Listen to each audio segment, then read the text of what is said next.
So this is our greenhouse. The size of the greenhouse is 8 by 18 meters. And we are using a system called hydroponics system. Now the hydroponic system, it means that we are not using soil, but instead we are using planting media called pumice. Pumice is always got from the eruption of the volcanics. So it is an inert media. It does not have any nutritional value. So what we do, we get the nutrients. We make sure that we source the best nutrients with the right ratios of NPK, that is nitrogen, potassium, and phosphorus, because those are the basic need of our nutrient for a plant, especially at this at the growing stage, that is from the transplanting stage to this stage. So we ensure that we source the best nutrients with the right ratios for the said nutrients. And as I said, the pumice, as we are using it here, it is inert. Therefore, its main objective is to hold the plant, to make sure that the plant is held firmly. And also, as you can see, we are not planting the plantation on the ground, but we are using these troughs. They are called marble troughs. So there are numerous advantages of using this system. The first one is that it has minimal chances of being affected by pests, because now you are not interacting with soils, and therefore you do away with some of the pests that originate from the soil. So it's very manageable. Also the issue of pest control, it's very easy. Now that the condition is already in control, that means we do not rely at all on synthetic pesticides. We use organic pesticides. For instance, here we make our own pesticides using hot pepper, garlic, soap dish, and oil. That will give you a perfect ingredient to make your own pesticide. That means that these tomatoes will grow organically without using the synthetic chemicals, which are raising concerns over the time in the food production. Therefore, the choice of this system was based on getting quality produce and ensuring that we minimize the use of pesticides. And therefore, we will be certain that when the consumer is consuming our produce, they are taking something which is of good value, health-wise, and also in terms of hygiene, because as you can see, the environment is well controlled. So currently we are doing these tomatoes. They are Anna F1 variety. The reason we chose Anna F1, they are one of the best and the recommended varieties for greenhouse. And they do well. They give you medium and big size fruits. And they are also, they run, you harvest them for a period of minimum of 9 months. So by the time you start harvesting today, you will be in harvesting process every week for the next 9 good months. So it's a good variety, and it is also resistant to diseases, infections, and other things that affect the tomatoes. So basically that is it. What you need to take good care of is the structure. You have to make sure that you get the right structure, depending on where you are putting your greenhouse, whether it's on cold areas or warm areas. Like this place, this being in Juja, it is a warm place, so that's why we had to choose the vent type. instead of the dome, because the dome has more heat than the vent. The vent allows more air circulation, which is very important for the plant.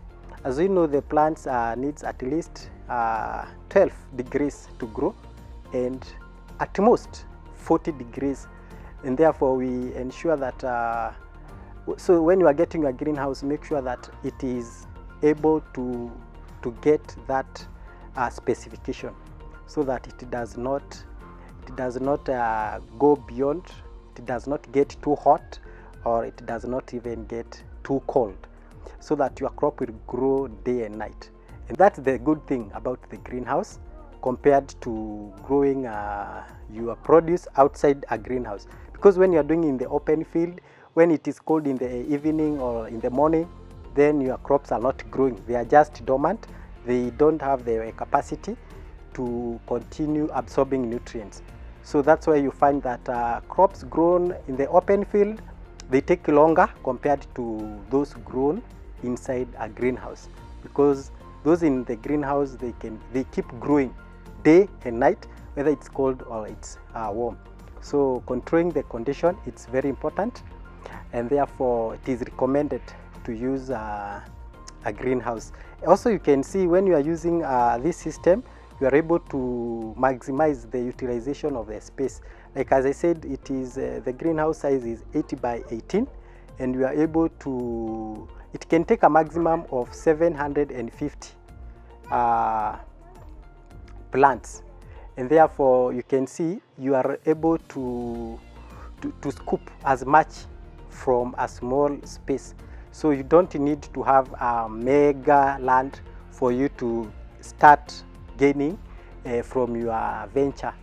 So investing in a greenhouse is worthwhile, and therefore encourage anybody out there to embrace this form of farming, especially using a hydroponic system. They are very good, and they are very efficient. Another thing that is very important to note is that you save greatly on water consumption, because you can be able to program on feeding program.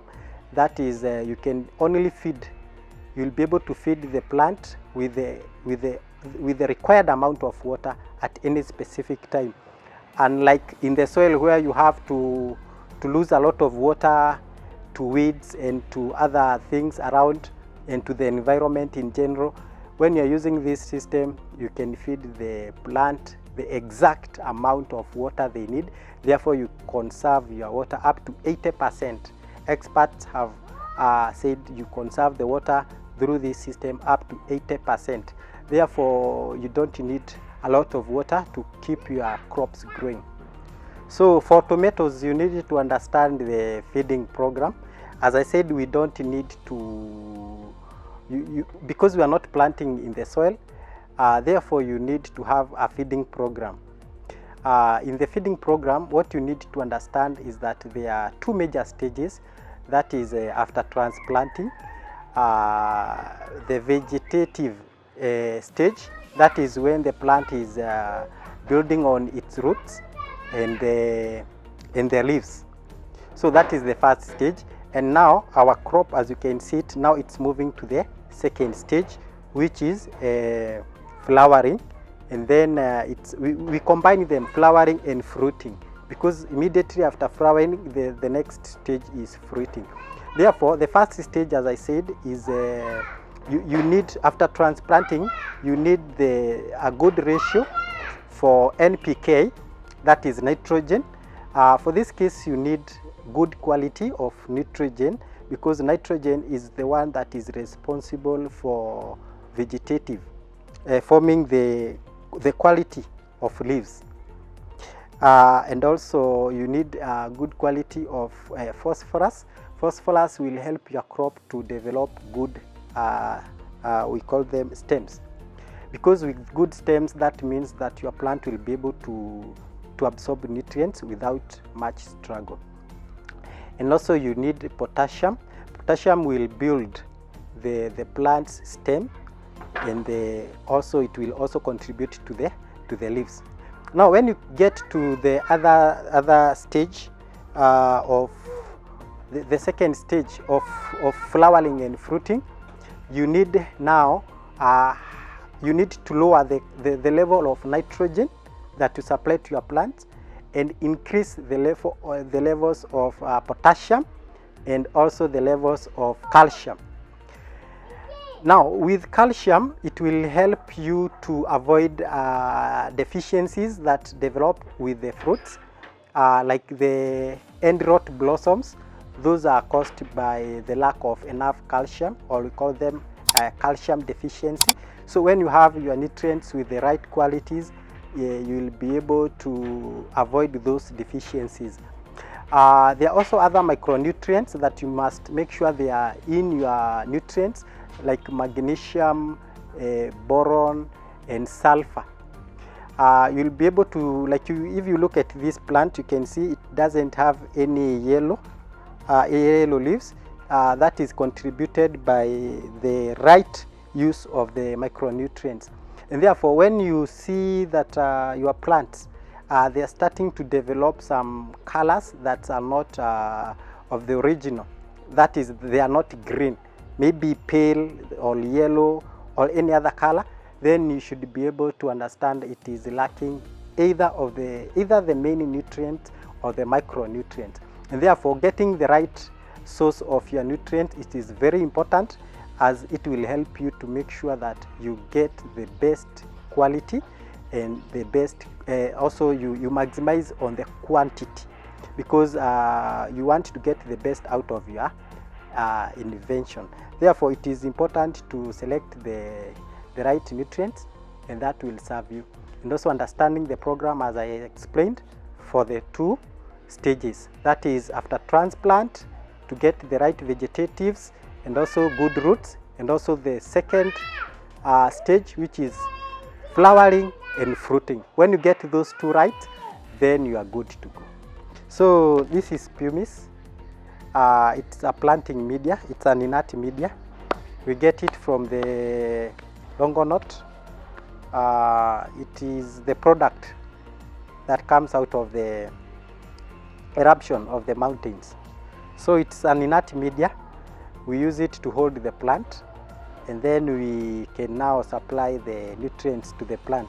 Since it does not have any nutrition value, it's just inert. So the media has high pH, and therefore you need to prepare it for planting. So before you can use it to plant, you need to wash. When you wash, you lower pH, so you need to do several rounds of washing. You always use a pH meter to measure the pH as you continue washing. It should attain at least the level of 7.5, around there, and that will give you a good condition for the plant to absorb nutrients. Because when the pH is too high, then the plant will not be able to absorb nutrients as required. Therefore, it is important to wash before you can use.